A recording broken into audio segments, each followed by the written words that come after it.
Hello, আসসালামু আলাইকুম সবাইকে। আমি ওলাইবাট অ্যাকোয়ারিস্টের অ্যাডমিন সাজিদ হাসান।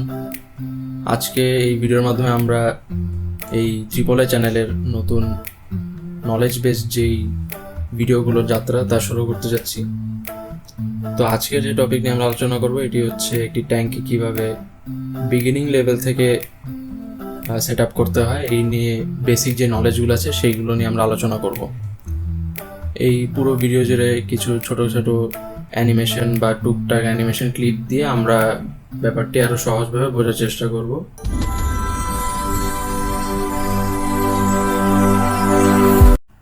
একটি আদর্শ ট্যাঙ্ক বানাতে হলে আপনাকে প্রথমে বেসিক নলেজগুলো গেইন করতে হবে। যদি বেসিক নলেজ না নিয়ে আপনি এই লাইফে চলে আসেন তাহলে এইটাই নিজের পায়ে কোড়াল মারার মতো অবস্থা। সো প্রথমে যদি ট্যাঙ্ক সেট আপ করতে হয় তাহলে আপনি এই বেসিক নলেজগুলো নিয়ে আগাতে পারেন। ইনশাল্লাহ আপনি এই অ্যাকোয়া লাইফে কখনো ছিটকে পড়বেন না। কারণ অনেক হিস্টোরি আছে যে শুরু থেকে বেসিক নলেজ নিয়ে আসে নাই, বাট পরবর্তীতে পরে ছিটকে পড়ার কারণে সেই পুরো হবিটাই ছেড়ে দেওয়া লাগতেছে। এই 5টা উপাদানের মধ্যে প্রথম হচ্ছে একটি ট্যাঙ্ক সিলেক্ট করা। আপনি ট্যাঙ্ক বাজার থেকে কিনেও নিতে পারেন অথবা বানিয়েও নিতে পারেন। বানানোর ক্ষেত্রে আপনি 2টি গ্লাস পাবেন বাজারে, সাধারণত নাসির গ্লাস এবং ক্রিস্টাল গ্লাস। ক্রিস্টাল গ্লাস যেটা হয় এটা একটু প্রিমিয়াম, আর ক্লিয়ারিটির ক্ষেত্রে একটু বেশি ক্লিয়ার। নাসির গ্লাস একটু কম ক্লিয়ার হয়। ম্যাক্সিমাম ক্ষেত্রে আমরা যেটা করি, ফ্রন্ট ক্রিস্টাল রাখি এবং সাইডগুলো বটম এবং ব্যাক সবই নাসির গ্লাস দিয়ে করি। বা ট্যাঙ্ক সাইজ আপনার উপর নির্ভর করবে। আপনি যদি একবারে নতুন হয়ে থাকেন, আপনি 18-12-12 1 ফিট প্রস্থে, দৈর্ঘ্যে 1.5 ফিট এবং উচ্চতায় 1.5 ফিট এই সাইজটা নির্বাচন করতে পারেন। আদারওয়াইজ আমি কিছু লিস্ট দিয়ে দিচ্ছি এর মধ্যে, এই লিস্টের মধ্যে আপনার যেই পছন্দ সাইজটি আছে এটা বানায় ফেলতে পারেন। ম্যাক্সিমাম ক্ষেত্রে বানানোটাই সাজেস্ট করব, সেই ক্ষেত্রে গ্লাসটা ভালো পড়ে। আর ট্যাঙ্ক যত বড় নেবেন এর যে বানানোর কস্ট বা সেট আপ কস্ট সবই বাড়তে থাকবে। সো এমন ট্যাঙ্কই নেবেন যেটা আপনি পরবর্তীতে যত আদার এলিমেন্টগুলো লাগে এগুলো আপনি অ্যাফোর্ড করতে পারেন। এই বিষয়গুলো মাথায় রেখেই করবেন।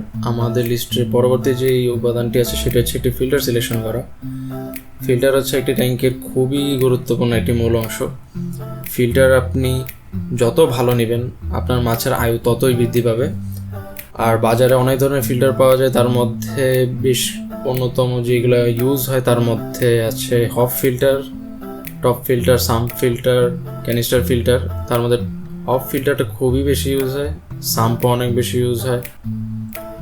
আর ম্যাক্সিমাম ক্ষেত্রে যেটা সাজেস্ট করবো, আপনি হয় সাম্প ফিল্টার করেন অথবা ক্যানিস্টার ফিল্টার করেন, সেক্ষেত্রে ফিল্টারেশন অনেক বেটার হয়। ফিল্টারেশন 2 ধরনের হয়, একটি বায়োলজিক্যাল ফিল্টারেশন আর একটা মেকানিক্যাল ফিল্টারেশন। মেকানিক্যাল ফিল্টারেশনের ক্ষেত্রে ফিল্টারের ভিতরে যেই ফিল্টার সেকশন থাকে সেখানে কটন দেওয়া থাকে। কটনের মধ্যে যত ধরনের বালুকণা বা আদার ম্যাটেরিয়াল থাকে এগুলো আটকে গিয়ে পানিটার পরিষ্কার রাখে। এরপরেই আসে আমাদের বায়োলজিক্যাল ফিল্টারেশন। বায়োলজিক্যাল ফিল্টারেশনের ক্ষেত্রে আমরা বিভিন্ন ধরনের বায়োলজিক্যাল মিডিয়া ইউজ করে থাকি, তার মধ্যে সিরামিক মিডিয়া আমরা বেশি ব্যবহার করে থাকি। এর মধ্যে যে অনেকগুলো ছিদ্র থাকে এগুলোর মধ্যে ব্যাকটেরিয়া নিজেদের বাসা বাঁধে এবং যখন এর মধ্যে দিয়ে ওয়াটার ফ্লো হয়, সার্কুলেশন চলতে থাকে, তখন এই ব্যাকটেরিয়াগুলো যেই ট্যাঙ্কের মধ্যে অ্যামোনিয়া রিডিউস করে সেই রিডিউসের কাজটা করে থাকে। মানে আমরা যখন বিভিন্ন ধরনের ফিশ বা আদার এলিমেন্টগুলো রেখে থাকি এগুলো তো অ্যামোনিয়া ক্রিয়েট করে। এই অ্যামোনিয়া রিডিউস করার জন্য আমাদের যে ব্যাকটেরিয়াগুলো ক্রিয়েট হয় তারা অ্যামোনিয়াকে খেয়ে ফেলে অ্যান্ড একটি ব্যালেন্স পরিবেশ বজায় রাখার চেষ্টা করে। এই জন্য ফিল্টার ডেফিনেটলি খুবই ইম্পর্ট্যান্ট একটা জিনিস ট্যাঙ্কের জন্য। যদি আপনার মাছ মারা যেয়ে থাকে তাহলে ফিল্টার প্রপারলি ব্যবহার না করার একটি কারণ হয়ে থাকতে পারে। ফিল্টার প্রপার সেট আপ হয়ে গেলে আপনাকে অন্তত 1 মাস অপেক্ষা করতে হবে মাছ ছাড়ার জন্য। আর যদি 1 মাস অপেক্ষা করতে না পারেন তাহলে যার কাছে ফিল্টার অলরেডি সাইকেল করা আছে তার থেকে কিছু সিরামিক রিং নিয়ে আপনার ফিল্টারে দিয়ে আপনি 10 থেকে 15 দিন ওয়েট করেন। এরপরে আপনার এই ফিল্টারটি আবার সাইকেল হয়ে গেলে আপনি মাছ ছাড়তে পারেন। এছাড়া আপনি এর আগে মাছ ছাড়লে মাছ মারা যাওয়ার আশঙ্কা থাকে। সবসময় চেষ্টা করবেন ট্যাঙ্কের যে মেকানিক্যাল ফিল্টারেশনের কটনগুলো থাকে সেগুলো 15 দিন অন্তর অন্তর পরিষ্কার করা। এরপর আসতেছে লাইট। লাইট পুরোটা ডিপেন্ড করবে আপনার নিজের সেট আপের উপরে। আপনি যদি ফিশ অনলি ট্যাঙ্ক করে থাকেন তাহলে ততটুকুই লাইট দরকার যতটুকু আপনার ট্যাঙ্কে দেখতে প্রয়োজন হয় বা মাছকে দেখার জন্য প্রয়োজন, এর বেশি লাইটের প্রয়োজন নাই বললেই চলে। আর যদি আপনি প্ল্যান্টের ট্যাঙ্ক করে থাকেন তাহলে প্ল্যান্টস অনুসারে আপনাকে লাইট সিলেক্ট করতে হবে। এক্ষেত্রে লোটেক প্ল্যান্টসের জন্য লোটেক লাইট, মিডটেকের জন্য মিডটেক, হাইটেকের জন্য হাইটেক। সো পুরো ব্যাপারটাই আপনার প্ল্যান্টস এবং আদার যে এলিমেন্টসগুলো আছে এগুলোর উপরে ডিপেন্ড করতেছে। এরপর আসতেছে আমাদের সাবস্ট্রেট সিলেকশন। সাবস্ট্রেটও একটি অন্যতম গুরুত্বপূর্ণ পার্ট যদি আপনি প্ল্যান্ট দিয়ে থাকেন। প্ল্যান্টসের ক্ষেত্রে আমরা সাবস্ট্রেট যখন দিই তখন হচ্ছে প্রথমে মাটির লেয়ার দিই, এরপর হচ্ছে স্যান্ড লেয়ার দিই, অথবা যদি আপনি অ্যাকোয়াসয়েল দিয়ে থাকেন তখন হচ্ছে স্যান্ড লেয়ারের প্রয়োজন নেই, তবে সৌন্দর্যের জন্য আপনি স্যান্ড দিতেই পারেন, সেটা পুরোপুরি আপনার উপর। মাটির ক্ষেত্রে যেটা হয় আপনারা গার্ডেন সয়েল দিতে পারেন অথবা অ্যাকোয়াসয়েল দিতে পারেন। যদি বাজেট ইস্যু থাকে তাহলে মাটির দিকে যাবেন, আর যদি বাজেট ইস্যু না থাকে তাহলে অ্যাকোয়াসয়েল যেতে পারেন।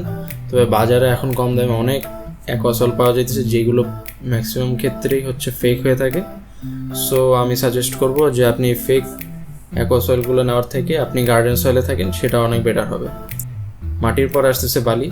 বালি হচ্ছে আমরা যখন মাটি ব্যবহার করে থাকি, মানে গার্ডেন সয়েল যখন ব্যবহার করে থাকি তখন গার্ডেন সয়েলের যেই মাটির লেয়ারটা থাকে এইটা যেন পানিতে এক্সপোজ হয়ে না যায় বা পানির ঘোলা করে না দেয়, সেই জন্য মাটির লেয়ারগুলো দেওয়া হয়। সেই ক্ষেত্রে আমরা হচ্ছে সিলেট বালি ব্যবহার করে থাকি, বা আমাদের কনস্ট্রাকশন সাইডে যে লাল বালি মোটা সাইজের পাওয়া যায় এই বালিগুলো আমরা ব্যবহার করে থাকি। কমপক্ষে মাটির লেয়ার আপনি 1.5 ইঞ্চি দিবেন, এরপর সিলেট স্যান্ডের যে লেয়ার সেটা হচ্ছে মিনিমাম 1/2 ইঞ্চি থেকে 1 ইঞ্চি দিবেন। এবং সবসময় খেয়াল রাখবেন বালি যেন উপরের দিকে পরিষ্কার থাকে, সেভাবে মেনটেনেন্স করতে থাকবেন। আর ট্যাঙ্ক বানানোর শুরুতেই চেষ্টা করবেন যেন যে প্রয়োজনীয় সারগুলো আছে সেগুলো দিয়ে দেওয়ার, যেরকম হচ্ছে অসমকট, এনপিকে ইত্যাদি এগুলো দিয়ে দিতে। এরপর আসে ডেকোরেশন পার্ট। ডেকোরেশন আপনি আপনার মন মতো দিতে পারেন। আপনি হার্ডস্কেপ হিসেবে বিভিন্ন ধরনের রক যেমন সাইরো rock, dragon rock, river rock ইত্যাদি দিতে পারেন। আবার উড হিসেবে বগউড, ড্রিফউড ইত্যাদি দিতে পারেন। এগুলো আপনার ট্যাঙ্কের যেরকম সৌন্দর্যও বাড়াবে সেভাবে এটি ন্যাচারাল লুকও ক্রিয়েট করে। এরপর সর্বশেষ যে ব্যাপারটি সেটা হচ্ছে ফিশ কম্প্যাক্টিবিলিটি। আপনি যেই মাছই রাখেন না কেন সেগুলো আপনাকে ফিশ কম্প্যাটিবিলিটি চার্ট মেনটেন করে রাখা উচিত, কারণ প্রতিটি মাছের একটি হ্যাবিচুয়াল ফ্যাক্ট থাকে। কিছু মাছ অ্যাগ্রেসিভ থাকে, কিছু মাছ শান্ত প্রকৃতির থাকে, তখন দুটোর মধ্যে ক্ল্যাশ তৈরি হয়ে যায়। এই জন্য আপনি ফিশ কম্প্যাটিবিলিটি চার্ট ব্যবহার করে ফিশ সিলেকশন করতে পারেন। এই চার্টটি আমি আমার স্ক্রিনে দিয়ে দিচ্ছি। আমরা যখন স্কেপিং করে থাকি তখন বিভিন্ন ধরনের স্কুলিং ফিশ ব্যবহার করে থাকি। এর মধ্যে রয়েছে রামিনোস টেট্রা, নিয়ন টেট্রা, চিলি রাসবোরা ইত্যাদি এই ধরনের মাছগুলো আমরা ব্যবহার করে থাকি, কারণ এইগুলো হচ্ছে আমাদের এনভায়রনমেন্টের সাথে তখন ন্যাচারাল লুক একটা ক্রিয়েট করে। তবে আপনি আপনার মতো পছন্দের যে মাছগুলো সেগুলো ফিশ কম্প্যাটিবিলিটি চার্ট থেকে সিলেকশন করতে পারেন, সেক্ষেত্রে পূর্ণ স্বাধীনতা আপনার আছে। এভাবে আপনারা আপনাদের ট্যাঙ্ক বিজ্ঞানের হিসেবে বানাতে পারেন। সামনে আমরা চেষ্টা করবো এই প্রত্যেকটা টপিকের একটি ডিটেলস ভিডিও আনার, যেন আপনারা নলেজ গেইন করতে পারেন এবং হবিকে আপনারা সামনে এগিয়ে নিয়ে যেতে পারেন। আজকের মতো এতটুকুই। আশা করি সামনে আপনারা আরও সাপোর্ট দিয়ে যাবেন। আমার এই ক্ষুদ্র জ্ঞান থেকে যতটুকু দেওয়া সম্ভব ছিল ততটুকু আমি দিয়েছি। যদি কোনো ভুল ত্রুটি হয়ে থাকে তাহলে ক্ষমাসুন্দর দৃষ্টিতে দেখবেন। সামনে ইনশাল্লাহ আরও ভালো ভালো ভিডিও আনার চেষ্টা করব। ততদিন ভালো থাকবেন, সুস্থ থাকবেন। আল্লাহ হাফেজ।